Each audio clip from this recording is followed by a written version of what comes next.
Hey guys, welcome back to Film Title. Today we'll talk about the most insane moments on My Feet Are Killing Me. Let's head into it. Number 1. Russell's webbed feet. Despite being under quarantine, Dr. Ebony Vincent has been able to assist many of her patients. Dr. Ebony met up with Russell on October 22nd and he revealed that he was born with webbed and clubbed feet. He also mentioned that his feet were split along the middle. Russell's feet felt like they were falling apart. As the crisis worsened, Russell confessed that the condition of his foot has deteriorated over time and that the pain is excruciating. Dr. Ebony was interested whether any of the doctors had informed him that he had extradactyly, a type of a deformity of the toes and fingers. None of the doctors had given Russell the diagnosis, he admitted. He went on to say that he was brought to the hospital as soon as he was born in the hopes of having his foot fixed. Russell claimed that while he was in the hospital, his feet were wired. Russell's situation was made worse when he disclosed he had an additional toe growing under his toes. Russell later requested the physicians if they might amputate the toe because it was uncomfortable to walk because he was putting pressure on it. They were fortunate enough to be able to do so. His concerns, however, were not yet over. Dr. Ebony asked him to point the part of his body that pained the most. Russell stated that the pressure was felt at his webbed toes and that he wished it would go away. Dr. Ebony noted Russell had a bunion on both feet at the same time. There were times when it hurt, he said. Dr. Ebony stated that she would initially focus on eliminating the bunion because it will soon become a source of his pain. The most difficult part for her was ensuring that once the bunion was removed, she was able to reattach the two bones. Russell's toe was similarly clubbed, so she understood it would be difficult to keep the bone from growing in the wrong way. She proposed that the bones to the big toe be fused to ensure that there is no long-term damage. Number 2. Basil's feet. When it comes to altering lives, no one does it better than Dr. Brad Schaefer, Dr. Ebony Vincent, and Dr. Sarah Haller. The trio has always been able to assist individuals in need. We've seen the physicians deal with webbed feet, Proteus syndrome, and even potentially malignant growths in prior seasons. But thanks to their years of experience and training, they've been able to assist in the resolution of these challenges, which can sometimes be life-threatening. A man with horns on his feet, a woman's foot went through a windshield, and a person with dead man's feet provide mysterious obstacles for Dr. Brad and Dr. Ebony. Aside from the medical knowledge, it's also critical for doctors to make their patients feel completely at ease. This is so that individuals are not prevented from seeking treatment from their numerous problems, which can be both harmful to their health and embarrassing. In situations like this, a deep feeling of empathy is essential. When Dr. Brad Schaefer received a call from an old gentleman named Basil, he believed the guy had calluses on his feet and hoped a typical medical procedure would assist. While speaking with Basil, he described his medical condition as one in which he had growths all over his feet. He even likened it to barnacles on the both sides. Dr. Brad was amused by the analogy, but nothing could have prepared him for what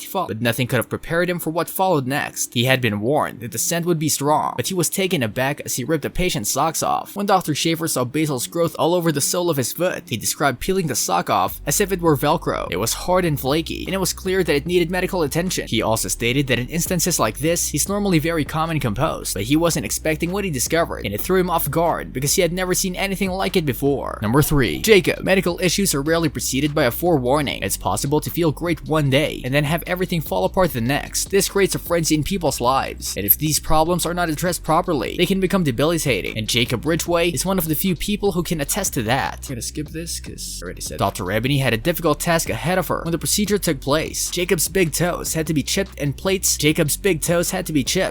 inserted to keep them upright. When it came to the rest of the toes, she explained that she had to remove tendons and spoon the bone up to utilize K-wires to fuse the bones together. Kirschner wires, often known as K-wires, are tiny metallic wires that are used to support bone fragments. Despite the time-consuming treatment due to tight tissue in his toes, Dr. Ebony was able to straighten all of his toes. Jacob was quite cautious about his aftercare, going so far as to make sure he didn't even stand up until Dr. Ebony gave him the green light. She was overjoyed at how nicely his feet had healed, and she gave him permission to go around freely. This brings us to the end of our video. I hope you enjoyed it. Hit like if you did, and don't forget to subscribe to our channel so that you don't miss any of our videos in the future. Also, watch the 2 videos that are on your screen because I'm sure you'll love them. With that, I'll see you in the next video.